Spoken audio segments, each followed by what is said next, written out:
Hola a todos mis queridos felinos nocturnos, ¿cómo se encuentran el día de hoy? Pues nosotros muy bien, aquí pasándola en nuestras casas. Pues sí, los que sí tenemos pues necesidad de salir, pues tenemos que salir, y los que tenemos que hacer nuestro trabajo en casa también. Yo les deseo que estén muy bien, y ahora en este día, ¿qué es lo que vamos a hacer? Bueno, vamos a iniciar otra serie de videos sobre historias de nuestro México lindo y querido. Si muero lejos de ti, que digan que estoy dormido y que me traigan a ti. Ahora vamos a irnos al estado de Puebla. Sí, aquel estado donde viene el mole, donde vienen los tamales tontos, que son tamales hechos de masa de maíz con frijoles y pues otras delicias culinarias más. Sí, pero vamos a ponernos en contexto como ya lo hemos venido haciendo. ¿Qué es el estado de Puebla? Bueno, pues es un estado del centro de México que mide 33.919 kilómetros cuadrados, y hacia el año de 1990 contaba con un poco más de 4.200.000 habitantes. Veremos qué datos nos arroja ahora, 30 años después, este censo que acaba de pasar, ¿sí? Bueno, limita al norte y al este con el estado de Veracruz, al sur con los estados de Oaxaca y Guerrero, y al oeste con los de Morelos, México, Tlaxcala e Hidalgo. Su territorio es montañoso, situado entre la cordillera neovolcánica y la Sierra Madre Oriental. Las principales alturas de la primera dentro del estado son los volcanes Popocatépetl, Pico de Orizaba y la Malinche, aunque he de decir que el volcán Citlaltépetl o Pico de Orizaba pertenece, como ya lo vimos, al estado de Veracruz. Creo que también, igual que el Popocatépetl, comparte con el estado de Puebla un poco de su territorio, pero esto es otra cosa. Y bien, vamos a ver qué más nos dice con esto, ¿sí? Pues en sí esto es lo que diríamos del estado de Puebla, y pues lo que más nos interesa no son precisamente los datos geográficos. Sabemos que allí se pues fue un estado históricamente pues hasta cierto punto muy poblado, que eso es lo que significa Puebla, pueblo o lugar muy poblado. Y pues vamos a ver entonces qué tipo de historias hay ahí. De hecho, mi familia viene de ese estado y pues conozco algo de lo que es en sí ese lugar, aunque yo nací ya aquí en la Ciudad de México, y mi querida sombra felina nocturna también. ¿Y cómo vamos a comenzar con esta saga de lo que se refiere a Puebla? Pues obviamente hablando de cómo fue fundada, también de algún personaje pues pintoresco, y también con alguna parte de la gastronomía. Y vamos a ver cómo fue la fundación de Puebla.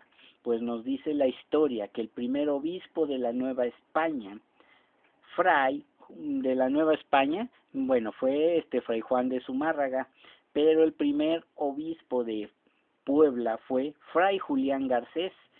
Él tuvo un sueño recurrente.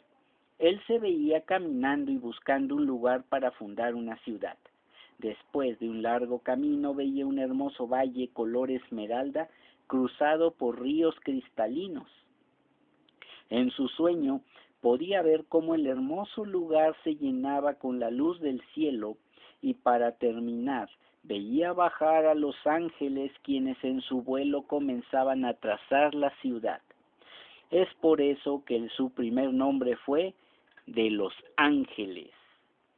Al despertar de tan hermoso sueño, reconstruyó todo lo que había soñado y se sintió poseído de una revelación divina. Después de que celebró la misa ese día, llevó a los religiosos del convento de San Francisco para comunicarles la buena nueva. Pidió que lo acompañaran a buscar aquel hermoso lugar. y tras caminar 5 leguas, un poco más como de unos 8 o 10 kilómetros, se detuvo y señaló: este es el lugar que me mostró el Señor, donde quiere que se funde la ciudad. Y allí comenzó a trazarse la ciudad de Puebla de Los Ángeles, llamada hasta este año 2020 Puebla de Zaragoza. Así es como, muy resumidamente, les cuento la historia de la fundación de la ciudad de Puebla. Y en fin, vamos a ver qué otra cosa más nos podemos ver aquí. Ustedes han oído hablar, bueno, y también han visto un traje regional que las mujeres mexicanas también portan con mucho orgullo, y es un traje que está inspirado en una mujer que históricamente se llamaba Catarina de San Juan. Este traje se le llama de China poblana, y este es uno de los más grandes iconos de Puebla. Dice la tradición que nació en algún lugar del oriente de la India y que su nombre real era Mirra. Hablemos de quién era Catarina de San Juan. Dicen que era una princesa hindú, otros dicen que no, que era china, etcétera. En realidad, pues, esto es lo que la historia aquí dice. Sí venía de la India, no era china. Y en un convento jesuita de la región de Cochín, ella fue bautizada, como ya lo dijimos, con el nombre cristiano de Catarina de San Juan. ¿Qué sucedió con ella? Pues fue raptada por piratas portugueses y en la ciudad filipina de Manila la entregaron a comerciantes españoles que la llevaron a Acapulco. Aunque originalmente ella estaba pedida para servir a don Diego Carrillo de Mendoza y Pimentel, un mercader poblano de nombre Miguel de Sosa se adelantó y la compró por un precio mayor. Catarina siguió usando vestidos muy parecidos a los de su tierra. Eran multicolores y con largas faldas que la hacían ser muy vistosa, lo que posiblemente derivó en el vestido que se le atribuye y que es el traje regional poblano para las mujeres. Al morir, don Miguel de Sosa dejó asentado en su testamento que no se desamparara a Catarina, así que fue recogida en un convento donde se dice que comenzó a tener visiones del Santo Niño Jesús y de la Santísima Virgen María, cosa jamás comprobada y jamás por la Iglesia aceptada. Ella murió el 5 de enero de 1688 a los 82 años de edad, y mucha gente comenzó a rendirle devoción como una santa hasta que la Inquisición en 1691 prohibió su culto por no estar debidamente canonizada. Sus restos descansan cerca de la sacristía de la iglesia de la Compañía de Jesús, que está ubicada en la calle 4 Sur, número 102. He de decir que esta iglesia de la Compañía de Jesús es el sitio céntrico en donde se le rinde un culto de manera especial a la imagen sagrada del Señor de la Divina Misericordia allá en Puebla, y está a una calle y media de la catedral. Pues sí, así es como esta historia de la China poblana se puede resumir. Yo se las voy a decir muy resumida toda vez que yo pueda. Y pues así estamos. Como ven, no hemos empezado con historias de fantasmas, pero esto se va a ir poniendo interesante, porque no nada más lo que son los fantasmas nos vienen interesando en lo que son todas las leyendas. Ya sé que les gustan más, pero ¿qué les parece que les hablemos un poco de lo que es la comida que se hace por allá? Los llamados chiles en nogada. ¿Cómo es la historia de estos? Resumidamente les diré que se dice que eran 3 hermanas de la ciudad de Puebla de Los Ángeles. La familia se encontraba en la Ciudad de México cuando entró el ejército trigarante y asistían a las diferentes recepciones y festividades que le ofrecían a don Agustín de Iturbide y a su guardia. En una de esas reuniones, las tres hermanas fueron enamoradas por apuestos oficiales a quienes correspondieron, y no se imaginaban que muy pronto don Agustín de Iturbide visitaría la ciudad de Puebla. Cuando se dieron cuenta de esto las hermanas, de la visita que haría este señor, le preguntaron a sus galanes la fecha en que llegaría y la forma en que ellas podían halagarlo. Se enteraron de que llegaría el 2 de agosto de 1821 y que don Agustín gustaba de los guisos regionales, pero al pensarlo bien, las hermanas se dieron cuenta que se habían metido en un gran problema, pues no sabían cocinar. Sí, eran un trío de inútiles en este aspecto, hay que reconocerlo y hay que decirlo como tal. Cosa rara en la sociedad porque allí toda mujer, la verdad, sabe cocinar y cocinan muy bien. En fin, todas las mexicanas que al final aprenden a cocinar lo hacen muy, muy bien. ¿Sí? A otras hasta el agua se les quema, pero eso es otra historia, ¿no? Bueno, pues ¿qué es lo que hicieron las hermanas para hacer que esta reunión o este regalo que ellas querían hacerle, pues fuera algo, pues, digno de contarse? Pues pensaron en recurrir al templo de las hermanas contemplativas del convento de Santa Mónica, afamadas ya desde entonces por su cocina. Las religiosas resolvieron sobre el platillo original que querían elaborar y determinaron que tendría que incluir los colores de la naciente bandera mexicana. El 2 de agosto arribó el insurgente a la ciudad de Puebla de Los Ángeles y en el banquete le sirvieron el exquisito platillo de los chiles en nogada, sorprendiéndose el Libertador por la excelencia del platillo, que quedó como arquetípico de la comida poblana y del país. En Puebla, el día 28 de agosto de cada año, día de San Agustín, se conmemora desde entonces la creación de este platillo.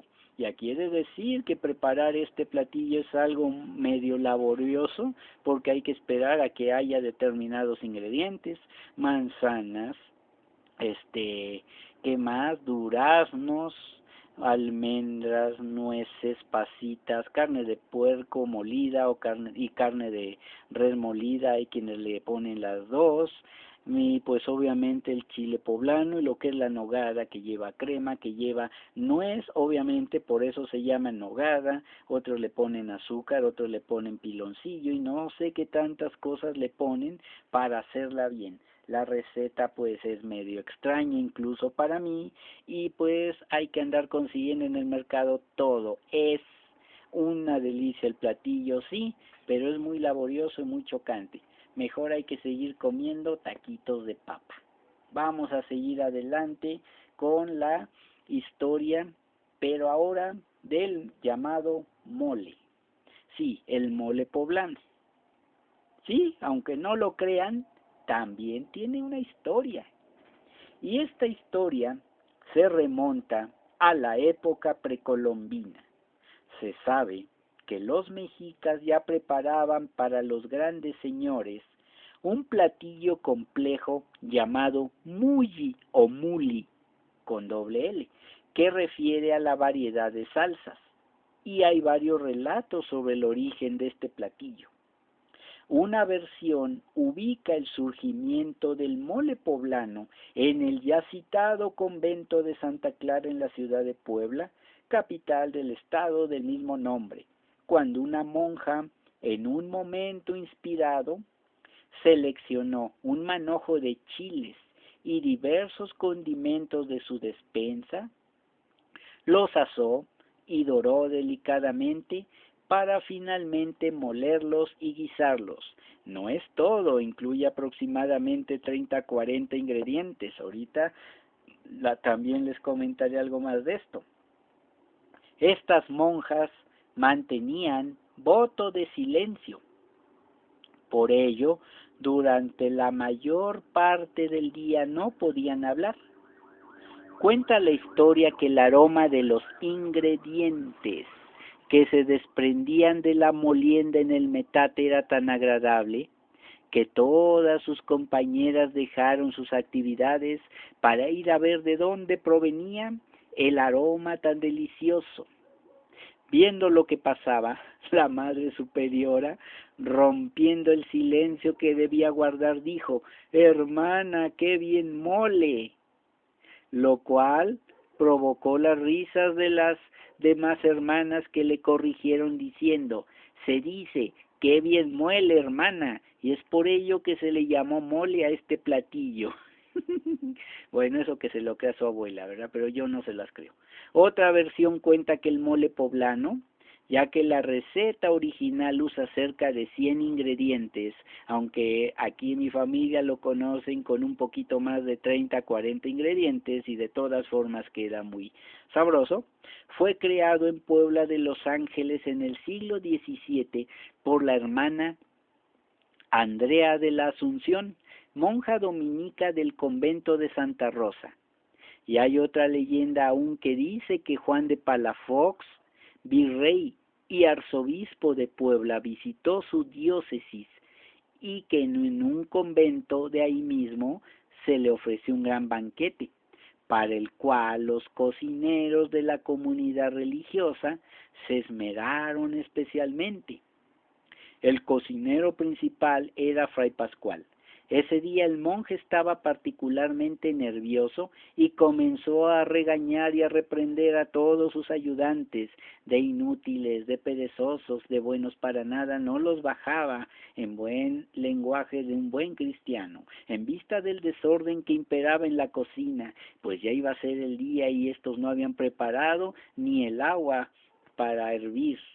El mismo Fray Pascual comenzó a amontonar en una charola todos los ingredientes para guardarlos en la despensa, y era tal su prisa que se fue a tropezar exactamente frente a la cazuela, donde unos suculentos guajolotes estaban ya casi en su punto.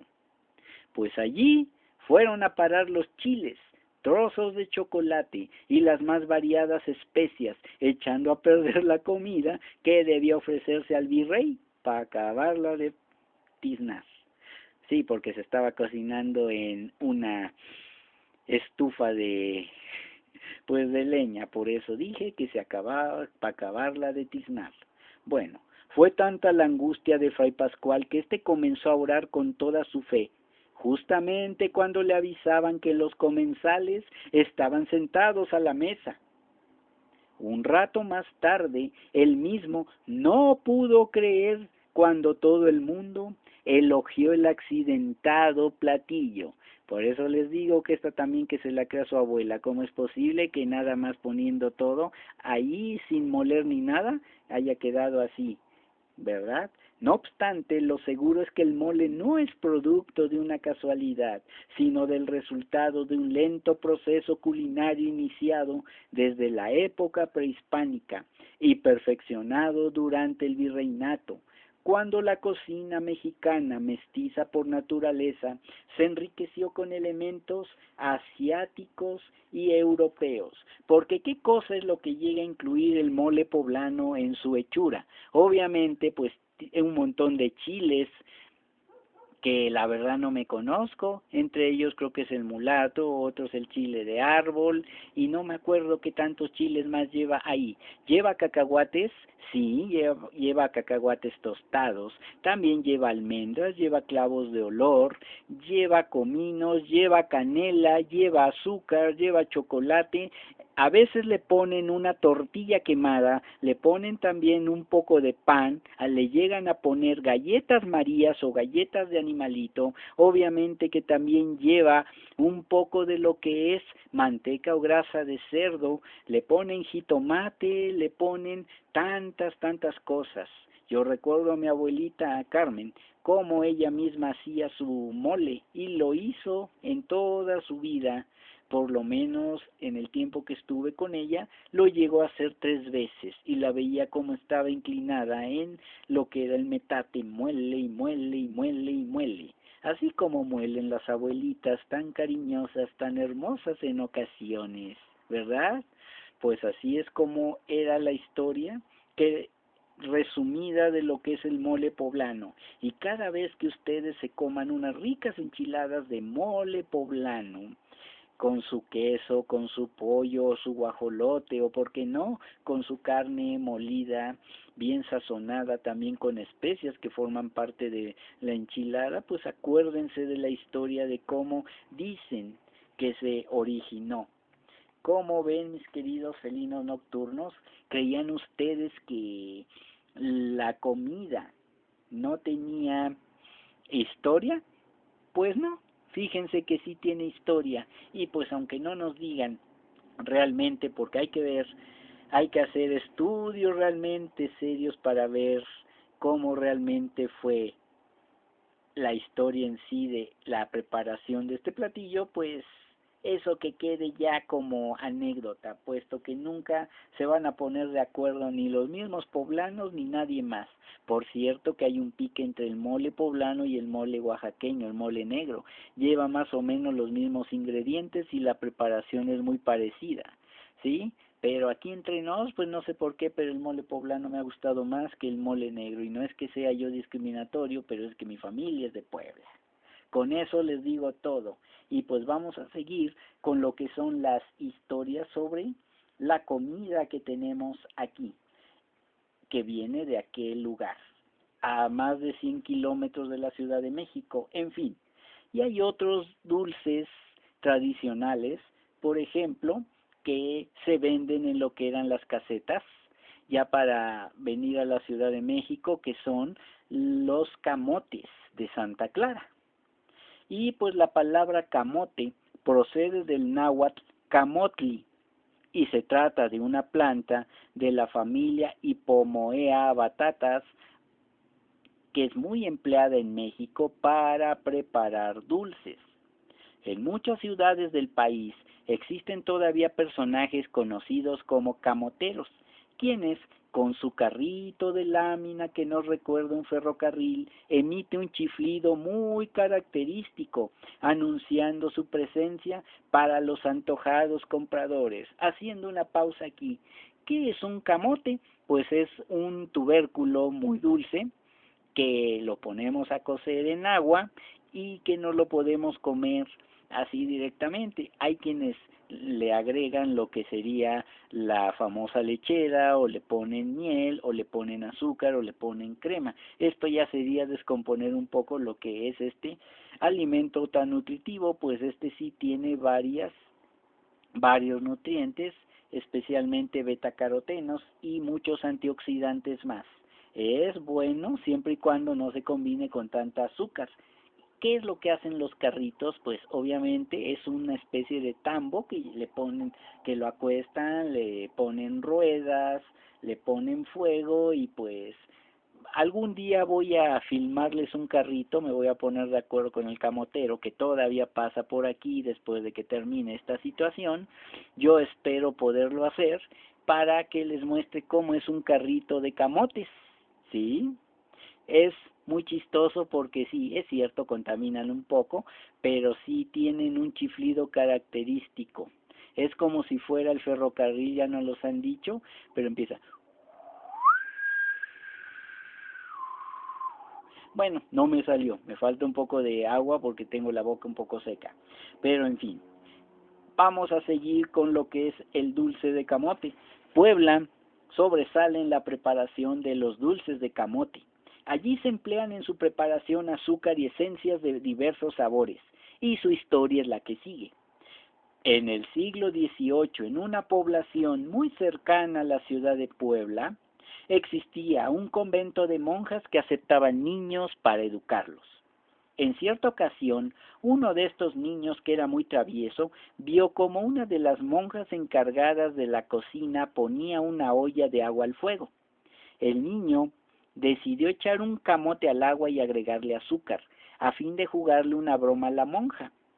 Revolvió el camote con el agua y el azúcar hasta que se formó una pasta pegajosa.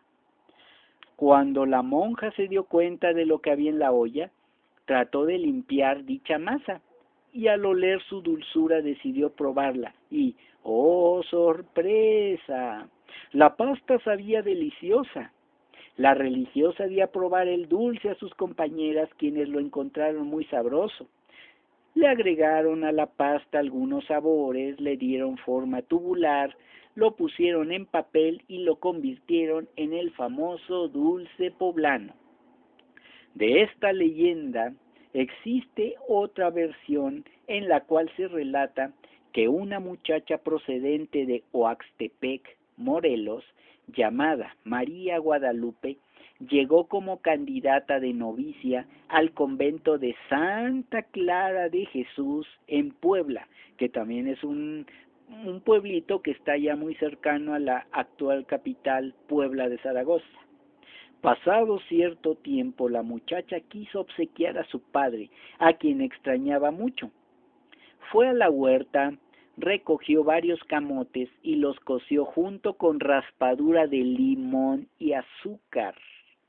Revolvió todo hasta que obtuvo una pasta y formó 2 cilindros con esta pasta y los dejó secar y enfriar. Cuando estuvieron listos, María Guadalupe los envolvió en papel encerado y se los hizo llegar a su papá. Las monjas del convento también probaron de este delicioso dulce y les gustó, y así nació el camote poblano. Existe todavía una tercera leyenda. Existía un convento en Puebla cuyas monjas vivían de los donativos que les daban las personas ricas de la ciudad, y aún así vivían muy pobremente. En cierta ocasión, la Madre Superiora les anunció a las novicias y a las monjas que les iba a visitar un religioso muy importante y que debían agasajarlo como se merecía, ofreciéndole una sencilla comida, pero muy especial. Como ellas no contaban con dinero para preparar los exclusivos dulces poblanos, una de las religiosas pensó en hacer un postre que no fuera oneroso, pero sí sabroso. Entonces tomó camotes de la huerta del convento y preparó la famosa pasta con azúcar, naranja y limón, la cual al pasar el tiempo se popularizó. Y así es como también el camote, el dulce de camote tiene su historia. He de decir que al camote también le apodan o le dicen batata, para que vayan viendo qué tipo de ingredientes se usan aquí, si es que me llegan a oír o a ver personas de otros países. Las batatas son los camotes para nosotros. En fin, así es como van la historia, por lo menos, de algunos platillos de aquí de mi país, ¿sí? Los socoyoles. ¿Qué cosa es el socoyol? Bueno, en el estado de Puebla llaman socoyoles a los niñitos que mueren al nacer o que no han recibido el bautismo. Estos pequeñines salen cuando llueve y producen los truenos y los relámpagos, y con sus bellas alas suelen volar hasta los cerros y sentarse en los peñascos. Algunos socoyoles producen la lluvia volcando cántaros de agua sobre la tierra. Otros se encargan de producir el granizo que avientan como si estuvieran alimentando polluelos. A más de los que producen los rayos, empleando mecates que chicotean. Acerca de ellos nos cuenta una leyenda nahua que hace mucho tiempo existió un hombre que no creía en las tradiciones de su pueblo ni tampoco en los socoyoles. Un cierto día se fue a cortar ocotes al cerro. El ocote es un pino, para que entendamos.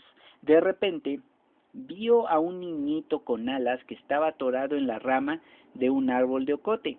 Al verlo el socoyol le dijo: «Dame el mecate que está en el suelo y yo cortaré toda la leña que pueda dar ese ocote». Entonces el hombre tomó varios palos, los unió, amarró al mecate en la punta y se lo entregó al niño alado. Cuando éste lo recibió le dijo: «Ahora vete y regresa mañana a recoger tu leña». El hombre obedeció. Enseguida el socoyol hizo rayos y relámpagos.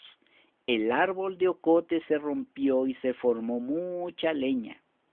El niñito salió volando y se fue al cielo con sus compañeros. Al día siguiente, el hombre acudió a buscar su leña. Llegó al lugar del encuentro y vio un gran montón de leña. Buscó al socoyol, pero no lo encontró. Tomó la carga y se la llevó a su casa. Desde entonces este descreído hombre creyó firmemente en todas las tradiciones de su pueblo, incluidos los socoyoles. Y esta ya fue la primera leyenda que ya no incluye comida. Después, en otras ocasiones les contaremos mucho más historias sobre comida. Bueno, si es que llego a encontrar algo más sobre comida. Allí tengo más libros, un poco más especializados sobre leyendas, pero aquí vamos a basarnos en estos, digamos, ya les dije, resúmenes. ¿Cómo ven? Y les voy a contar la última historia, ya para cerrar este video que ya se hizo un poco largo, sobre lo que son las leyendas del estado de Puebla, y después continuaremos con más. Y esta se llama El Brigadier en Pena.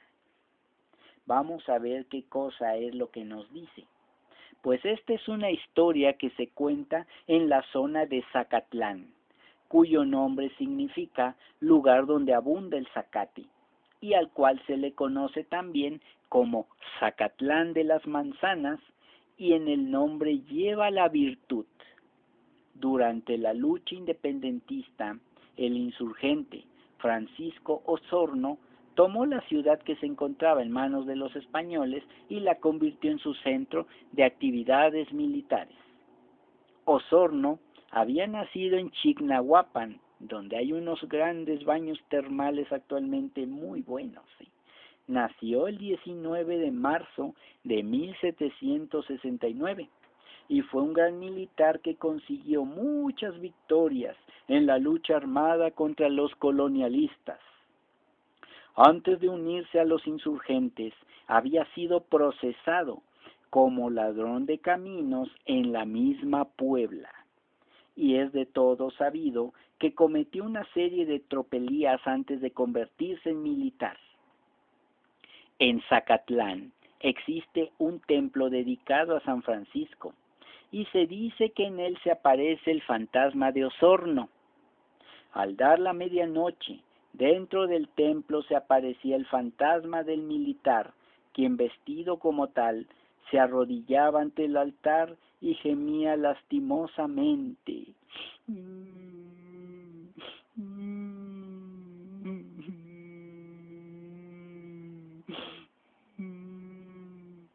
Al llegar la madrugada, los gemidos cesaban y el fantasma dejaba el templo y se iba caminando por el pueblo de Zacatlán, por sus calles desiertas y oscuras, que todavía esperaban el amanecer. Al salir se le notaba en la cara el arrepentimiento que llevaba a cuestas. Arrepentimiento, claro está, por las malas acciones que había cometido en vida. Muchas fueron las personas que lo vieron en el templo o por las calles.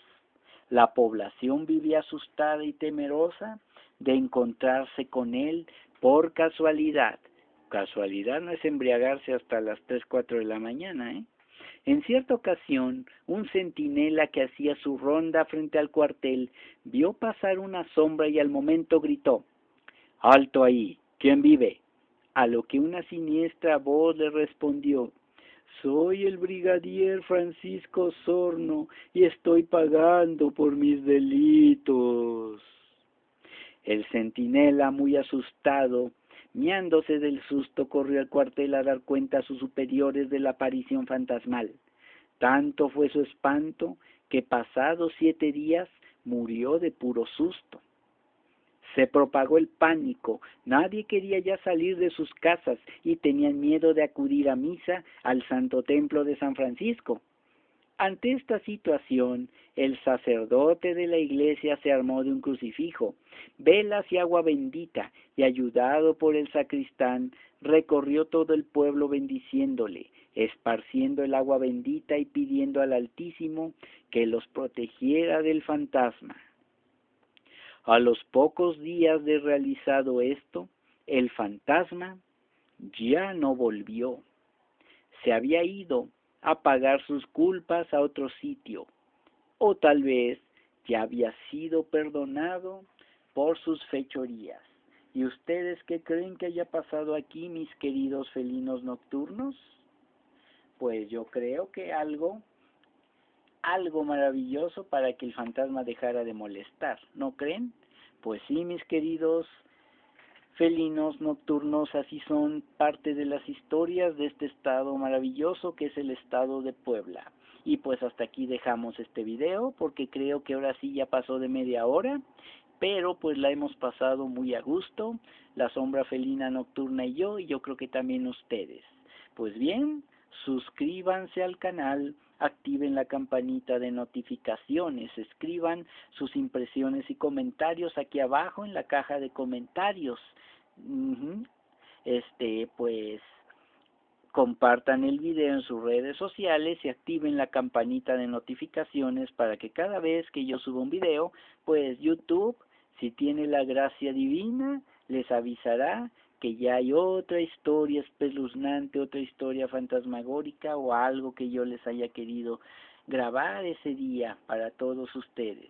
Pues sí, así es, mis queridos video escuchas, este video con este comenzamos esta serie de pequeñas leyendas sobre el estado de Puebla. No serán por el momento más de 3 o 4 videos de cada estado, pues son 32, no la muelen, son un montón, pero pues en todos lados hay historias maravillosas. Pues bien, mis queridos felinos nocturnos, este es el fin de este video. Hasta luego, muy buenas noches en donde quiera que estén. La sombra felina nocturna se despide también. Adiós, adiós.